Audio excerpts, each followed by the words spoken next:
Salam damai sejahtera dalam nama Yesus Kristus Tuhan kita. Kepada segenap Bapak Ibu Saudara sekalian yang saya kasih dalam Tuhan Yesus Kristus, saya Dr. Siwan Sen Liao. Dan saat ini kita akan segera masuk dalam acara Mutiara Kebenaran. Mutiara Kebenaran adalah acara di mana kita membahas kebenaran firman Tuhan satu pasal demi satu pasal. Dan kita mulai dari Kejadian pasal 1 dengan target kita akan menyelesaikan suatu hari di Maliaki pasal yang keempat atau terakhir di dalam perjanjian lama. Sungguh ini sudah merupakan suatu perjalanan yang sangat menyenangkan bagi saya, sambil saya juga mempelajari firman Tuhan mulai dari Kejadian sampai dengan kitab Imamat. Dan sekarang kita sedang masuk dalam seri Bilangan. Dan bagi Anda yang baru pertama kali bergabung dengan kami dalam acara Mutiara Kebenaran ini, jangan takut, Anda bisa mendengarkan Mutiara Kebenaran terus diputar di Radio Berita Klasik 828. Radio Berita Klasik 828 yang sekarang bisa Anda dengar di website juga atau melalui internet. Dan Anda bisa mendengar kami di website kami, yaitu www.grafestripministry.org. Jadi kalau suatu ketika RBK 828 AM tidak lagi mengudara di gelombang radio, Anda tetap bisa mendengarkan radio ini melalui internet. Dan kalau Anda ketinggalan dari Kejadian, Keluaran, dan Imamat, Anda juga bisa mendapatkan rekamannya. Anda bisa menghubungi kami di Radio Berita Klasik atau Anda menghubungi melalui email yang bisa Anda lihat di website kami. Anda bisa mengorder rekaman dari Mutiara Kebenaran. Oke, mari kita buka Alkitab kita sekarang. Saya harap Anda memegang Alkitab di dekat Anda. Kalau Anda bukan sedang menyetir, Anda bisa mengikuti. Dan sangat penting bagi Anda untuk ikut membaca dan ikut menelusuri firman Tuhan bersama dengan saya. Kita buka dalam Bilangan, dan Bilangan ini ada 36 pasal, cukup panjang sebenarnya. Dan kita sudah sampai ke pasal yang keempat. Kita lihat pasal yang keempat. Dan kalau Anda lihat di dalam Alkitab Anda, Bilangan pasal keempat ini masih menyambung dengan Bilangan pasal 3. Jadi Lembaga Alkitab Indonesia tidak memberikan judul yang tersendiri, melainkan masih mengikuti pasal 3, yaitu orang Lewi. Jadi berbicara mengenai orang Lewi. Dan memang benar, di pasal 4 ini kita melanjutkan sebenarnya tentang orang Lewi. Dan mungkin terlihat atau terdengar sedikit repetitif atau mengulang-ulang, tetapi sebenarnya tidak. Ada banyak hal baru yang muncul di pasal 4 ini. Hanya saja pasal 4 nanti kita akan lihat menjelaskan lebih lanjut apa yang sudah diberitahu di pasal 3. Jadi sedikit background, saudara yang kasih Tuhan. Kitab Bilangan dimulai dengan suatu sensus, dan orang Israel bersiap-siap untuk menjelajahi padang gurun untuk menuju tanah Kanaan. Jadi mereka ada di Sinai, dan mereka sebentar lagi akan bergerak ke arah Kanaan. Dan laskar Israel ini, sebelum mereka bisa bergerak, mereka perlu dipersiapkan dulu. Dan mereka harus tahu bagaimana cara bergerak, dan mereka harus tahu berapa jumlah pasukan mereka dan berapa banyak orang mereka. Dan di awal dari kitab Bilangan ini semua dilakukan. Di pasal 1 kita melihat mereka mensensus diri mereka. Jadi tiap-tiap suku disensus, kecuali suku Lewi, karena suku Lewi spesial, yaitu di pasal 3 nanti. Dan dari tiap suku yang disensus ini, jadi diketahui berapa banyak jumlah laki-laki dewasa yang bisa berperang. Dan ini sangat diperlukan karena mereka adalah suatu masyarakat, suatu bangsa, sekaligus suatu pasukan. Jadi bangsa Israel waktu itu adalah satu-satunya negara di mana seluruh penduduknya adalah pasukan. Seluruh penduduknya adalah prajurit. Dan ini merefleksikan sebenarnya hidup Kristiani, di mana setiap orang Kristen adalah prajurit sebenarnya. Prajurit Kristus. Kita semua berada dalam pertempuran. Tidak ada orang Kristen yang bisa berkata, "Oh, pendeta saya, dia prajurit." Ya, saya bukan, saya rakyat sipil. Tidak ada di dalam kekristenan rakyat sipil. Kita semua tentara, kita semua prajurit, kita semua dalam medan perang. Dan Israel menggambarkan itu. Semua pasukan mereka atau semua suku-suku mereka itu prajurit semuanya. Asal dia laki-laki dan dalam usia yang bisa bertempur dan tidak cacat, dia semua masuk prajurit. Nah, jadi ini menggambarkan itu. Nah, di pasal 2 kemudian kita melihat bagaimana mereka harus berkemah. Ada urut-urutannya. Dan sesuai urutan berkemah ini juga, di mana ada 4 sisi dari perkemahan itu, sisi timur, selatan, barat, dan utara. Masing-masing sisi ada 3 suku.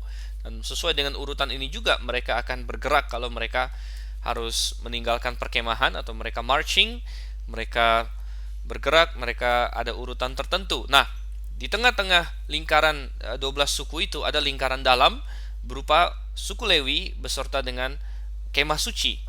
Nah, itu di pasal 3 kita melihat. Jadi suku Lewi tidak ditinggalkan atau dilupakan oleh Tuhan, tapi mereka mendapat tugas khusus. Dan di sini kita melihat suku Lewi dibagi karena Lewi punya 3 orang anak, yaitu Gerson, kemudian Kehat dan Merari. Dan ketiganya ini masing-masing diberikan tugas khusus, di mana Bani Gerson disuruh untuk berkemah di sebelah barat dari kemah pertemuan. Kemudian Kehat berkemah di sebelah selatannya. Kemudian Bani Merari tentunya di sebelah utara. Dan di sebelah timur dari kemah pertemuan adalah si Harun dan Musa sendiri. Nah, melanjutkan itu di pasal 4 kita mendapatkan lebih banyak lagi penjelasan tentang Bani Lewi ini. Nah, sebelum kita lanjut, mari kita berdoa terlebih dahulu, minta pertolongan Tuhan. Kita berdoa. Bapa di surga, kami mengucap syukur untuk kasih setiamu kepada kami. Dan kami ingin belajar Tuhan saat ini dalam Bilangan pasal yang keempat. Engkau yang kiranya sertai agar kami dapat menerima kebenaran-Mu. Singkapkan Tuhan hal-hal yang Engkau ingin kami tarik sebagai pelajaran dari perikop ini. Dalam nama Yesus Kristus kami mengucap syukur. Amin. Oke, Bilangan pasal 4 kita baca dulu ayat 1 sampai dengan ayat yang ketiga. Tuhan berfirman kepada Musa dan Harun, hitunglah jumlah Bani Kehat sebagai suatu golongan tersendiri di antara Bani Lewi, menurut kaum-kaum yang ada dalam puak mereka. Hitunglah yang berumur 30 tahun ke atas sampai yang berumur 50 tahun, semua orang yang kena wajib tugas, supaya mereka melakukan pekerjaan di kemah pertemuan. Ya, jadi kita sudah melihat Bani Kehat, Gerson, dan Merari di pasal 3 masing-masing dengan tugasnya. Kini diperinci lagi. Dan kita mendapatkan Kehat diberikan tugas yang spesial oleh Tuhan. Tugas apa itu akan kita lihat di ayat-ayat selanjutnya, tapi pantas kita garis bawahi saat ini bahwa Kehat adalah Bani yang akhirnya menurunkan Musa dan Harun.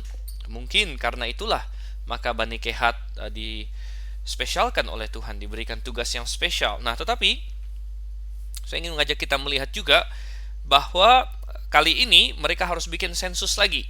Jadi di pasal 1 mensensus 12 Bani selain Lewi umur 20 tahun ke atas, 20 tahun yang sanggup berperang. Kemudian di pasal 3 disensus orang Lewi mulai dari 1 bulan ke atas, 1 bulan ke atas yang laki-laki. Nah, sekarang di pasal 4 kita menemukan ada sensus lagi, yaitu yang 30 sampai 50 tahun dari masing-masing Bani Lewi atau masing-masing puak dalam Bani Lewi. Dimulai dengan Kehat dulu. Jadi Bani Kehat harus dihitung. Berapa banyak orang yang 30 sampai 50 tahun laki-laki. Kenapa saudara yang kasih Tuhan? Ya, jadi masing-masing sensus ini ada tujuannya. Nah, di pasal 4 sensus ini tujuannya untuk menentukan berapa banyak dari Bani Lewi yang kena wajib tugas, yang kena sebagai tugas aktif melayani dalam kemah suci. Karena di pasal 3 yang dari 1 bulan ke atas itu bukan, tentu 1 bulan tidak bisa bertugas, saudara. Itu hanya menunjukkan ada berapa banyak orang Lewi untuk disupport, untuk dijadikan, dikuduskan bagi Tuhan, untuk menggantikan anak sulung Israel. Tapi di pasal 4 kita temukan ini adalah mengenai pelayanan. Dan menarik sekali bahwa pelayanan orang Lewi dimulai pada umur 30 tahun. Ini angka yang cukup spesial karena ada banyak tokoh di dalam Alkitab yang memulai pelayanan mereka pada umur 30 tahun.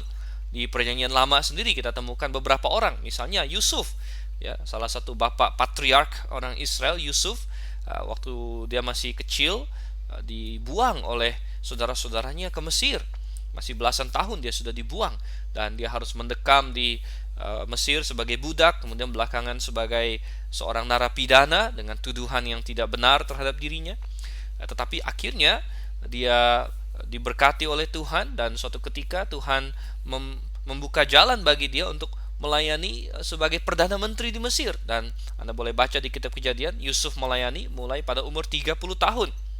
Nah, kemudian kita lihat lagi Daud belakangan nanti Memang waktu kecil juga sudah diurapi sebagai raja, tapi kemudian dia harus lari sana sini dari Saul, dan akhirnya kita membaca bahwa dia mulai menjadi raja atas Hebron pada waktu dia berumur 30 tahun. Jadi Daud menjadi raja juga umur 30 tahun. Di Perjanjian Baru sendiri kita melihat contoh yang paling agung, yaitu Tuhan kita Yesus Kristus, ya, bersama dengan orang yang di bawahnya, yaitu Yohanes Pembaptis, pembuka jalan baginya, sama-sama memulai pelayanan mereka pada umur sekitar 30 tahun. Jadi ada sesuatu mengenai usia 30 tahun ini, kalau dalam tradisi Yahudi, dan ini tidak salah, bahwa waktu seorang berumur 30 tahun dia sudah mencapai kematangan baik fisik maupun terutama yang lebih penting adalah kematangan mental, kematangan rohani. Dan ini ada benarnya, saudara, dari segi kedokteran. Seorang yang berumur 30 tahun itu pada prima hidupnya mestinya. Orang umur belasan tentu masih berkembang secara body, ya, dari tubuhnya masih berkembang, dan banyak orang berpikir kalau 20-an sudah selesai berkembang tubuhnya, ya sudah mulai selesai memang. Dan itu tiap-tiap orang membeda-beda, tapi rata-rata sampai umur 30 lah dia benar-benar mantap sekali.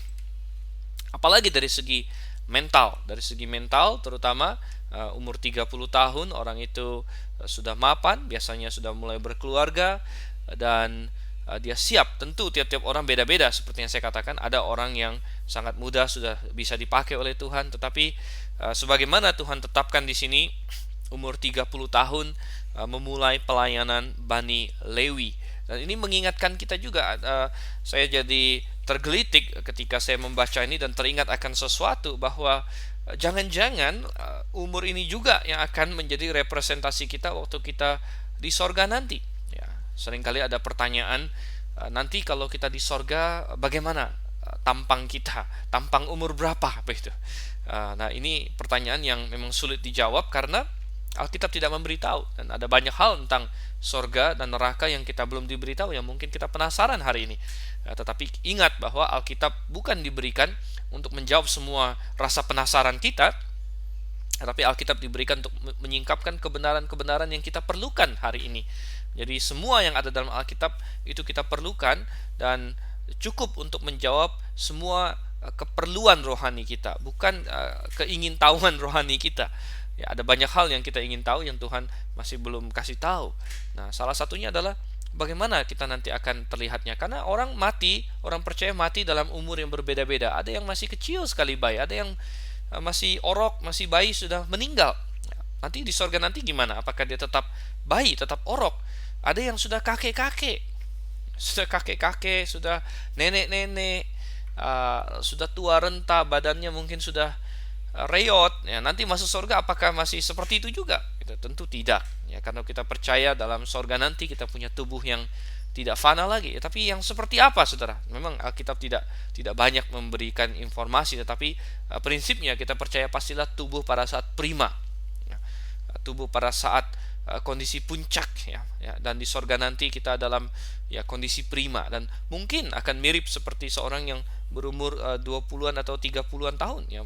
Kalau kita ambil berdasarkan basis di sini mungkin sekitar 30 tahun. Ya, tentu saya tidak mengatakan ini sebagai suatu kebenaran absolut, tapi ini suatu interpolasi saja dari hal-hal yang kita pikirkan dan dari data-data Alkitab. Oke, jadi kita lihat sekarang Bani Kehat harus dihitung yang berumur 30 sampai 50 tahun.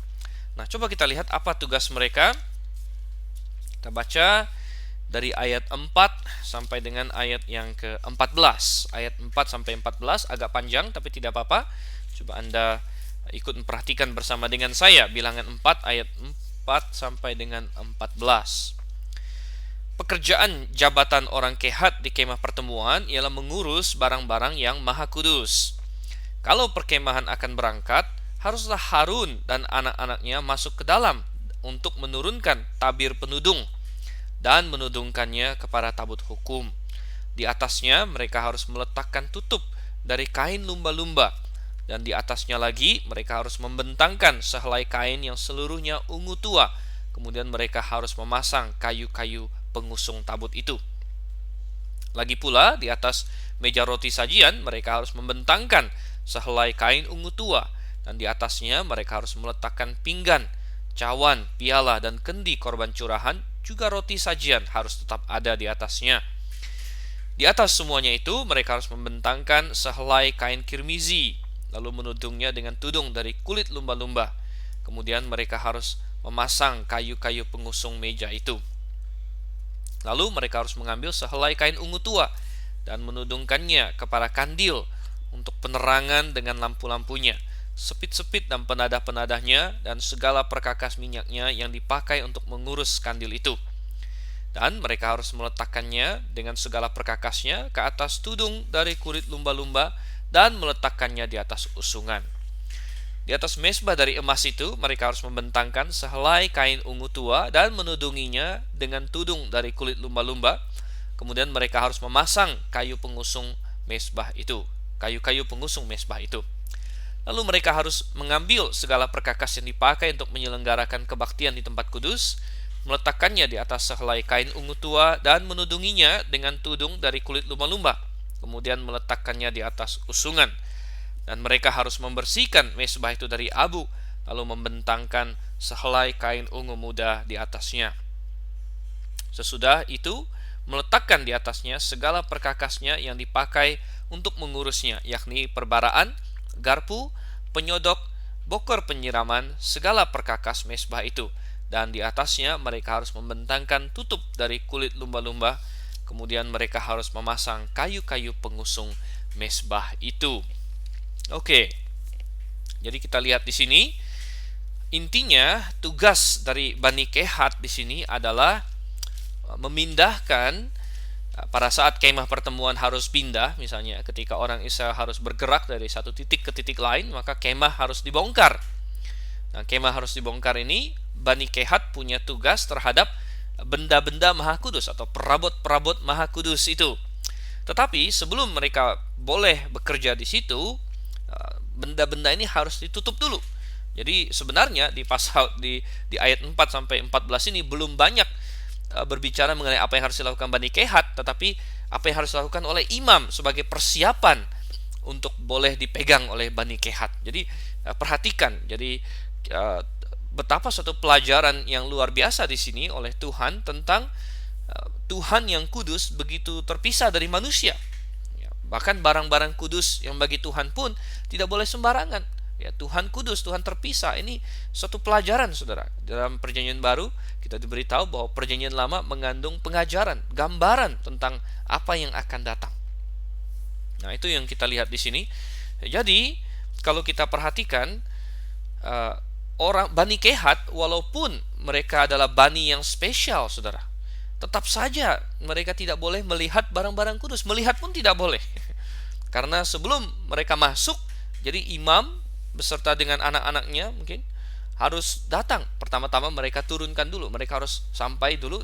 Kalau kita ingat layout dari kemah pertemuan, sepertiganya itu ruang maha suci, dan di dalamnya ada tabut perjanjian.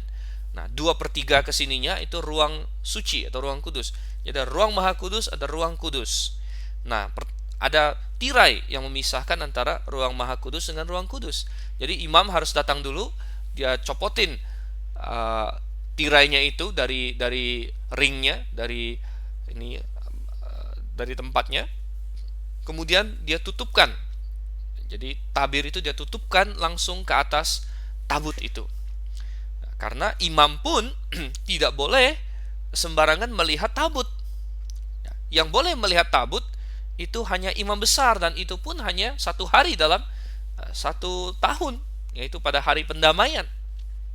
Jadi betapa luar biasa Tuhan ingin mengajarkan keterpisahan antara manusia yang berdosa dengan dirinya.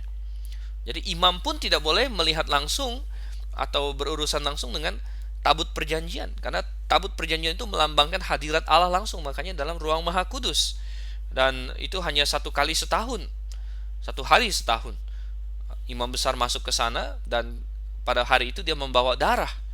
Hanya dengan darah itulah dia diperbolehkan, karena darah itu memberi perdamaian dengan dia, dan darah itu akan dia percikkan ke atas tutup pendamaiannya, tutup pendamaian yang merupakan tutup tabut. Nah, tetapi kalau kemah mau pindah, mereka tidak masuk ke dalam ruang Maha Kudus itu, tapi mereka langsung copotin ininya, mereka copotin tirainya, kemudian langsung ditutupin ke atas tabut itu.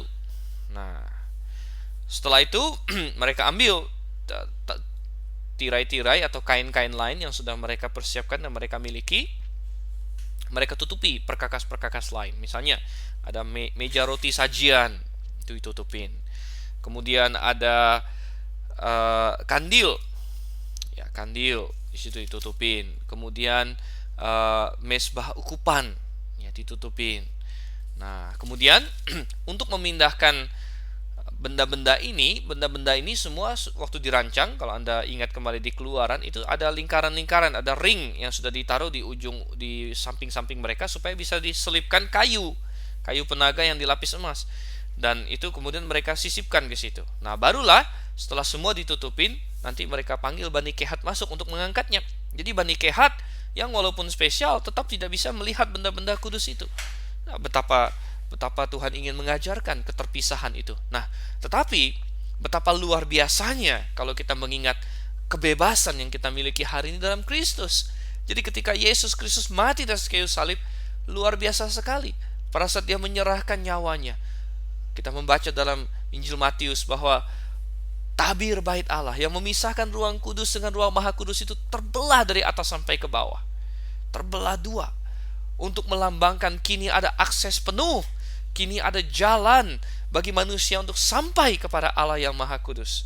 Nah, ini adalah berkat di dalam Yesus Kristus. Oleh karena itu, tidak heran di dalam Perjanjian Baru semua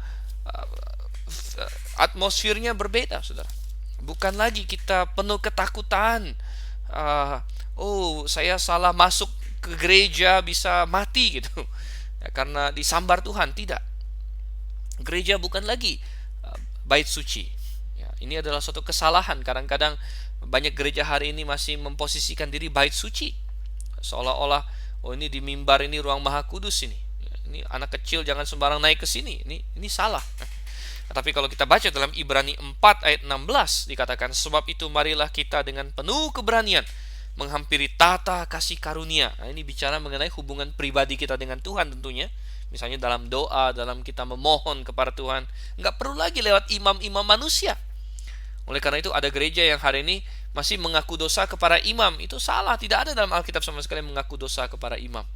Tapi kita punya imam besar, yaitu Yesus Kristus. Dan dengan penuh keberanian, sungguh berkat yang kita miliki di dalam Kristus hari ini. Oke, kita lanjutkan sekarang dari ayat yang ke-15 sampai ayat yang ke-20. Di sini baru dijelaskan tentang tugasnya kehat. Jadi tadi itu tugasnya imam untuk mempersiapkan kehat, supaya kehat boleh masuk, Bani Kehat boleh masuk. Kita lihat ayat 15 sampai ayat 20. Setelah Harun dan anak-anaknya selesai menudungi barang-barang kudus dan segala perkakas tempat kudus, pada waktu perkemahan akan berangkat, barulah orang kehat boleh masuk ke dalam untuk mengangkat barang-barang itu. Tetapi janganlah mereka kena kepada barang-barang kudus itu, nanti mereka mati. Jadi itulah barang-barang di kemah pertemuan yang harus diangkat Bani Kehat. Tetapi Eleazar, anak Imam Harun, bertanggung jawab atas minyak untuk penerangan, ukupan dari wangi-wangian, korban sajian yang tetap, dan minyak urapan. Ia bertanggung jawab atas segenap kemah suci dan segala isinya, yakni barang-barang kudus dan perabotannya. Tuhan berfirman kepada Musa dan Harun, perhatikanlah supaya puak Kehat dan kaum-kaumnya jangan musnah binasa dari tengah-tengah orang Lewi. Inilah yang harus kamu lakukan bagi mereka, supaya mereka tinggal hidup dan jangan mati apabila mereka mendekat ke barang-barang maha kudus. Harun dan anak-anaknya haruslah masuk ke dalam dan menempatkan mereka masing-masing di tempat tugasnya dekat barang yang harus diangkat. Tetapi janganlah orang Kehat masuk ke dalam untuk melihat barang-barang kudus itu, walau sesaat pun, nanti mereka mati. Ya, sekali lagi kita mendapatkan di sini betapa kerasnya firman pada waktu itu. Ini mirip dengan ketika mereka di Gunung Sinai. Waktu itu ketika Tuhan mau turun ke Gunung Sinai, ada perintah, jangan mendekat ke gunung, jangan ada manusia yang naik ke gunung, binatang pun jangan. Kalau ada binatang yang mendekat atau manusia yang mendekat gunung, lempari mati, karena ada batas antara Allah yang maha kudus dengan manusia. Nah, ini yang tadi kita sudah bicarakan, bahwa Ini sudah dihilangkan dalam Kristus. Luar biasa, puji Tuhan, haleluya. Saya mengucap syukur hari ini bahwa kita di gereja bukan di kemah suci lagi. Gereja ini hanya bangunan, ini tidak ada spesialnya apa-apa. Di bawah pohon pun kita bisa berjemaat. Ya. Jadi bukan bangunannya lagi. Dan kita sudah menyembah dalam roh dan kebenaran. Segala macam aturan yang keras ini untuk menunjukkan betapa kerasnya Allah terhadap dosa. Tapi ketika dosa diselesaikan di dalam Yesus Kristus, kita punya jalan, kita punya jangkar katanya yang sudah ditaruh jauh ke dalam ruang tahta Allah. Oke, kita lihat di sini. Jadi kehat harus masuk. Jadi tugas kehat adalah mengangkat itu. Mereka tidak boleh kena kepada barang-barang itu, tapi mereka harus hanya boleh pegang apa? Yaitu kayu yang sudah diselipkan ke ring-ring atau bulatan-bulatan yang di samping, baik itu tabut, baik itu mesbah-mesbah. Itu saja, mereka hanya boleh memegang itu, tidak boleh kena kepalanya, karena barang siapa kena akan mati, saudara. Dan ini mengingatkan saya juga akan insiden belakangan yang melibatkan masalah ini, yaitu ketika Daud waktu dia sudah menjadi raja di Yerusalem, dia ingin memindahkan tabut bait suci ke Yerusalem. Dan waktu itu tabut itu bukan ada di rumah, tapi ada di tenda. Jadi Daud yang waktu itu sudah tinggal di rumah besar, dia mulai berpikir, saya tinggal di rumah yang begitu baik, bagaimana dengan tabut Tuhan? Dan akhirnya dia mencoba memindahkan. Anda boleh baca ceritanya di 2 Samuel pasal 6, kemudian juga di 1 Tawarik 13. Tetapi apa yang terjadi? Daud membuat kesalahan pertama kali. Ketika dia ingin memindahkan tabut itu, dia pakai cara Filistin, saudara. Kenapa saya katakan cara Filistin? Karena orang Filistin pernah pakai cara itu, yaitu dengan menariknya di atas kereta, menariknya dengan lembu. Sehingga akhirnya Tuhan tidak senang, karena menurut bilangan di sini yang boleh memindahkan tabut itu adalah Bani Kehat, bukan ditaruh di atas lembu, di atas kereta. Ini Daud sudah melanggar, sehingga akhirnya kita melihat dalam perjalanan lembu itu ada yang terpelecok, tabut itu goyang mau jatuh, Uza langsung menekan atau menahan tabut itu supaya tidak jatuh, dan Tuhan menyambar Uza sampai mati. Wow, kita bilang keras sekali. Ya benar, saudara-saudara. Dan peristiwa itu mengajarkan banyak hal kepada kita. Ya. Antara lain, satu poin utama yang harus selalu diingat adalah jangan pernah membenarkan kesalahan dengan alasan, oh saya punya tujuan yang baik. Saudara, Daud punya tujuan yang sangat baik. Daud punya tujuan untuk mendatangkan bait suci ke rumahnya. Bukankah itu baik? Dia punya penghargaan yang tinggi kepada bait suci. Uza punya tujuan yang baik. Dia tidak mau tabut itu jatuh, makanya dia tahan. Tapi mereka berdua melanggar firman Tuhan, sehingga timbul bencana. Nah, hari ini banyak orang yang menghalalkan cara untuk mencapai tujuan. Di dalam bergereja, dalam orang Kristen, mereka melanggar firman Tuhan. Mereka memakai cara-cara duniawi, tetapi hasilnya adalah bencana. Ada orang yang menghalalkan, ayo kita pakai musik duniawi, nggak apa-apa, yang penting kita bisa anak muda datang ke sini. Kan tujuannya kita mau menggapai anak muda. Ya, kalau kita pakai musik duniawi, mereka akan datang. Ya, kalau kita pakai musik himne yang kuno, ya mereka akan pergi. Mereka lebih senang dengan MTV, mereka lebih senang dengan, terbiasa dengan yang konser-konser rock di luar sana. Tapi saudara kasih Tuhan, itu melanggar kekudusan Tuhan, melanggar prinsip Tuhan. Karena lagu-lagu duniawi tidak pantas kita pakai untuk memuji Tuhan. Lagu-lagu duniawi punya pesan tersendiri, yaitu pesan pemberontakan, pesan seksual di sana. Apakah kita boleh memakai lagu yang mengkhotbahkan kekerasan, mengkhotbahkan pemberontakan, mengkhotbahkan seks bebas? Ya, itu adalah inti dari lagu-lagu dunia saat ini. Dan bukan hanya kata-katanya, tapi musiknya juga mengkhotbahkan itu, menyampaikan itu melalui musiknya, beatnya. Apakah kita boleh memakai lagu-lagu itu untuk memuji Tuhan? Oh tidak, 1000 kali tidak, saudara. Tetapi jangan kita seperti banyak orang hari ini, banyak gereja hari ini yang menghalalkan cara untuk mencapai tujuan. Oh yang penting tujuan saya baik, Tuhan akan maklumlah. Ya saya jalan pintas begini. Tidak. Ya, Daud menemukan itu, belajar itu dengan cara yang sangat sakit. Akhirnya Tuhan sambar Uza sampai mati, saudara. Akhirnya kali kedua baru Daud sadar, dan Daud memakai Bani Kehat akhirnya. Anda boleh baca di 1 Tawarik 15 di situ, atau di 2 Samuel 6. Akhirnya mereka kumpulkan Bani Kehat seperti yang Tuhan katakan di sini. Baru akhirnya dengan penuh ucapan syukur mereka membawa tabut itu ke Yerusalem. Jadi sangat penting untuk mencamkan hal ini. Dan karena begitu pentingnya Bani Kehat, maka seperti yang Tuhan katakan di ayat yang ke-17, Tuhan bilang hati-hati jangan sampai Bani Kehat hilang semuanya. Jangan sampai Bani Kehat itu punah. Karena tugas mereka penting. Tugas mereka sangat krusial. Jadi mereka harus tetap ada. Jadi ini sungguh suatu penghiburan tentunya bagi Bani Kehat juga. Oke, sekarang kita lihat lebih lanjut lagi di ayat 21 sampai 28. Jadi bukan hanya Bani Kehat yang punya tugas, tapi Bani Gerson dan Merari juga. Kita lihat dulu Bani Gerson ayat 21 sampai 28. Tuhan berfirman kepada Musa, hitunglah juga jumlah Bani Gerson menurut puak dan kaum-kaum mereka. Catatlah mereka yang berumur 30 tahun ke atas sampai yang berumur 50 tahun, yakni setiap orang yang wajib tugas supaya mereka melakukan pekerjaan jabatan di kemah pertemuan. Inilah tugas kaum-kaum Gerson dalam hal pekerjaan jabatan dan pengangkatan barang itu. Mereka harus mengangkat tenda-tenda kemah suci dan kemah pertemuan, tudungnya, dan tudung dari kulit lumba-lumba yang ada di atasnya, tirai pintu kemah pertemuan, layar-layar pelataran, dan tirai-tirai pintu gerbang pelataran yang ada sekeliling kemah suci, dan mesbah dengan talinya, dan segala perkakas untuk pekerjaan jabatan mereka. Dan mereka harus melakukan segala tugas yang perlu berkenaan dengan semuanya itu. Seluruh pekerjaan jabatan Bani Gerson harus dilakukan sesuai dengan perintah Harun dan anak-anaknya, yakni segala tugas pengangkatan barang dan pekerjaan jabatan itu.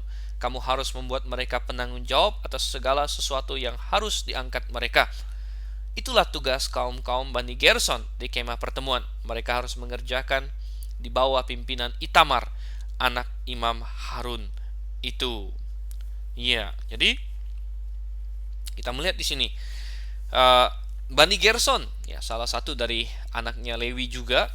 Dan kita juga sudah melihat di pasal 3 sebenarnya, secara garis besar dikasih tahu dia bertugas mengurusi yang bersifat kain, yang bersifat tudung dan benda-benda artistik lainnya, ya, di dalam kemah pertemuan itu. Dan di sini kita mendapat lebih jelas lagi. Jadi sama seperti Kehat, orang-orang yang bertugas adalah yang berumur 30 sampai 50 tahun. Jadi sekali lagi Tuhan menginginkan orang-orang yang siap melayani Dia. Orang-orang yang sudah matang, yang sudah pikirannya tidak bercabang-cabang lagi, gitu. Dan mereka di sini bertugas mengangkat, ya, tendanya. Jadi kainnya itu, karena ini kan kemah pertemuan. Jadi kemah pertemuan itu intinya terdiri dari kain. Ya, tentu ada papan-papannya yang menopang sebagai tulang belakang, tapi itu nanti, ya, itu di puak selanjutnya. Tapi Gerson ini punya tugas kain-kainnya, tudung-tudungnya. Nah, itu kita lihat, itu yang harus mereka angkat. Dan mereka di bawah pimpinan Itamar. Jadi ingat, Harun punya 2 anak, yaitu Eleazar dan Itamar. Sebenarnya 4, tapi Nadab dan Abihu sudah mati. Nah, Kehat itu di bawah komandonya Eleazar. Nah, ini penting. Jadi Kehat jangan berpikir, oh saya spesial, jadi saya boleh seenak saya. Tidak, tetap harus memperhitungkan dan taat kepada hierarki yang Tuhan berikan. Nah, di sini Gerson juga demikian. Ya, Gerson dipimpin oleh Itamar. Nah, kita lihat Merari sekarang. Kita lihat Merari di ayat 29 sampai ayat yang ke-33. Orang Merari haruslah kau catat menurut kaum-kaum yang ada dalam puak mereka. Catatlah mereka yang berumur 30 tahun ke atas sampai yang berumur 50 tahun, yakni setiap orang yang kena wajib tugas supaya mereka melakukan pekerjaan jabatan pada kemah pertemuan. Inilah yang wajib diangkat mereka berhubung dengan seluruh pekerjaan jabatan mereka di kemah pertemuan. Papan-papan kemah suci, kayu-kayu lintangnya, tiang-tiangnya, alas-alasnya, tiang-tiang pelataran sekelilingnya, alas-alasnya, patok-patok dan tali-talinya, serta segala perkakasnya, semuanya termasuk tugas mereka. Dengan terperinci, haruslah kamu tunjuk perkakas yang wajib diangkat mereka itu. Itulah tugas kaum-kaum Bani Merari, yakni seluruh pekerjaan jabatan mereka di kemah pertemuan yang harus dilakukan di bawah pimpinan Itamar anak Imam Harun. Jadi Bani Merari juga dipimpin oleh Itamar, dan mereka ini boleh dikatakan pekerja beratnya, heavy duty ya. Mereka mengangkat barang-barang berat, yaitu papan-papan ya. Jadi ingat bahwa kemah suci itu kan terdiri dari, dibungkus oleh ini ya, kain, dan di luar kemah suci itu ada lagi pelataran, dan pelataran itu ditutup juga oleh kain, dan di tiap-tiap itu ada kayu sebagai ininya, tulang belakangnya atau pengokohnya. Jadi itu tugas mereka. Nah, kita melihat di sini Tuhan adalah Tuhan yang penuh dengan keteraturan. Ini sudah kita perhatikan dari pasal 1 sebenarnya. Tuhan yang penuh dengan keteraturan. Bukan Tuhan yang sembarangan, Tuhan yang sembrono. Tuhan senang dengan kerapian, keteraturan, bahkan sampai bani apa punya tugas apa saja sudah Tuhan atur di sini. Kita sebagai orang Kristen perlu belajar juga untuk rapi, belajar juga untuk teratur, disiplin. Dalam gereja kita perlu keteraturan, bukan kesemrawutan, saudara. Dan ini perlu kita pertahankan. Dan perhatikan bahwa Tuhan memberikan tugas yang berbeda-beda, fungsi yang berbeda-beda kepada pihak yang berbeda. Tidak boleh ada orang yang berkata, misalnya orang Merari, dia melihat Bani Kehat, wih, Bani Kehat enak banget ya, dia tugasnya kok sangat terhormat. Dia mengangkat tabut, saya cuma mengangkat kayu di sini. Wah, ini nggak fair Tuhan. Saya protes, saya mau angkat tabut. Wah, gawat sekali saudara kalau seperti itu. Nah, hari ini banyak orang protes dengan porsi yang Tuhan berikan padanya. Tapi sebenarnya bukan karena Tuhan menganggap Merari lebih rendah dari Kehat, tidak. Hanya Tuhan punya tugas dan tanggung jawab untuk masing-masing. Sama saudara, hari ini banyak terjadi, terutama dalam hal peran wanita dan laki-laki. Nah, ini sering diperdebatkan. Kadang-kadang kaum wanita Kristen digosok oleh feminis-feminis dunia yang tidak mengenal Tuhan, dan mereka jadi tidak puas dengan peran yang Tuhan berikan pada mereka. Ya, padahal seorang wanita di dalam keluarga, dia sebagai istri, dia menjadi penolong yang sepadan dengan suaminya. Ada wanita yang terbius oleh gerakan feminis modern, dan mulai dia berkata, kok ini curang sekali, kok laki-laki yang jadi pemimpin, saya juga bisa. Saya pernah ketemu dengan satu orang wanita Kristen, saudara, dan kami bincang-bincang, dan dia bilang, kalau saya tidak mau suami jadi kepala rumah tangga saya, ini harus 50-50 katanya.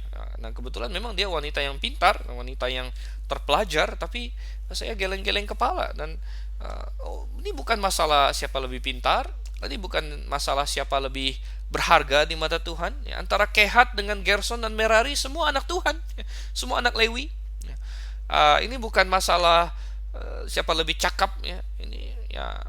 Tapi ini masalah tugas dan tanggung jawab yang Tuhan berikan secara spesifik kepada pihak-pihak tertentu. Demikian juga di gereja, saudara. Di gereja Tuhan menyuruh laki-laki untuk memegang kepemimpinan. Ya. Dalam 1 Timotius 2 kita dapatkan bahwa wanita jangan, katanya, mengajar laki-laki di dalam pertemuan jemaat. Ini sangat clear. Anda silakan baca 1 Timotius 2 ayat belasan di situ. Dan sangat jelas sekali. Banyak orang hari ini menjungkir balikkan, sekali lagi, dengan berbagai alasan. Ya, tapi boleh nggak orang Merari, orang Gerson bilang, saya bosan dengan pekerjaan saya. Lagi pula kayaknya itu si Kehat itu kurang beres itu ngangkatnya, saya lebih bagus. Atau mungkin mereka bikin alasan gini, dulu kan Kehat bagus, sekarang kan saya juga bagus. Saya juga sudah terpelajar seperti Kehat. Tentu bukan. Ini bukan masalah itu. Ini masalah bagaimana Tuhan telah memberikan tanggung jawab, fungsi. Ini bukan masalah yang mana lebih berharga, yang mana yang lebih Tuhan sayang. Tidak. Tuhan sayang semua ini. Tuhan sayang laki-laki dan perempuan. Tuhan sayang Bani Kehat, Bani Merari, Bani Gerson. Tapi ada tanggung jawab yang berbeda yang Tuhan berikan kepada mereka. Dan kita melihat tidak ada seorang pun yang boleh menganggap rendah tanggung jawabnya. Anda bisa bayangkan kalau ada satu orang Merari yang lama-lama bosen juga, mungkin dia punya tanggung jawab membawa misalnya satu pasak saja, satu pasak yang di sebelah pojok, ya, pojok utara dari pelataran, di situ satu pasak. Dia malas sekali dan bosan, ini tugasnya nggak penting ya. Coba kalau saya disuruh mengangkat tabut itu kan penting, ini cuma mengangkat sepotong kayu, pasak di sini. Dan mungkin suatu ketika dia tidak bawa pasak itu, dia pikir tidak penting. Tapi nanti bayangkan kalau misalnya sudah mereka jalan-jalan-jalan dan mau membangun kembali kemah itu, lalu kok ini hilang satu pasak ini, gimana ini? Nah, mungkin dicari siapa yang tanggung jawab tadi ini. Oh, kamu, kenapa kamu tidak bawa? Di mana pasak itu? Oh ya, saya tinggalkan. Kenapa kamu tinggalkan? Ya, ini kan nggak penting. Wah, dia bisa dimarahin, saudara. Jadi, barang siapa setia dalam perkara kecil, dia akan setia dalam perkara besar, kata Tuhan. Nah, jangan kita menganggap tugas tanggung jawab yang Tuhan berikan pada kita kecil, tetapi apapun yang kita lakukan, perbuatlah seperti untuk Tuhan dan bukan untuk manusia, katanya. Kita lanjut sekarang, saudara, ayat 34 sampai ayat yang ke 45. Jadi agak panjang, gak apa-apa, kita baca saja ayat 34 sampai ayat 45.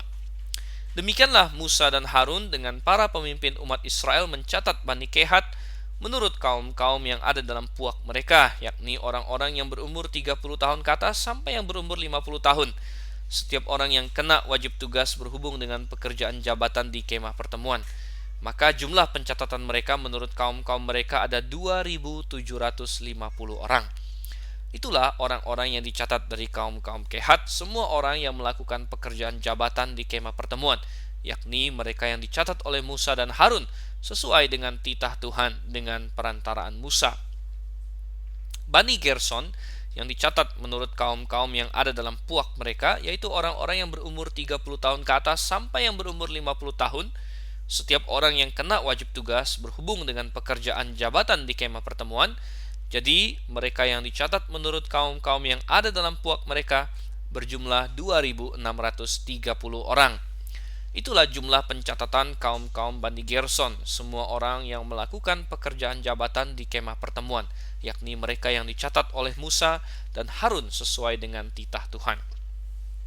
Bani Merari yang dicatat menurut kaum-kaum yang ada dalam puak mereka, yaitu orang-orang yang berumur 30 tahun ke atas sampai yang berumur 50 tahun. Setiap orang yang kena wajib tugas berhubung dengan pekerjaan jabatan di kemah pertemuan. Jadi mereka yang dicatat menurut kaum-kaum mereka berjumlah 3.200 orang. Itulah jumlah pencatatan kaum-kaum Bani Merari, yakni mereka yang dicatat oleh Musa dan Harun sesuai dengan titah Tuhan dengan perantaraan Musa. Jadi sensus ini diadakan sesuai dengan titah Tuhan dan angkanya keluar. Ya, Kehat yang wajib tugas 30 sampai 50 tahun ada 2.750. Gerson ada 2.630 orang. Merari ada 3.200 orang. Jadi paling banyak Merari, memang tugasnya paling berat sih. Nah, jadi total berapa? Total coba kita baca ayat 46 sampai 49. 46 sampai 49. Semua orang Lewi yang dicatat oleh Musa dan Harun dengan para pemimpin Israel menurut kaum-kaum yang ada dalam puak-puak mereka, yakni orang-orang yang berumur 30 tahun ke atas sampai yang berumur 50 tahun, setiap orang yang wajib melakukan pekerjaan jabatan di kemah pertemuan dan pekerjaan pengangkatan barang.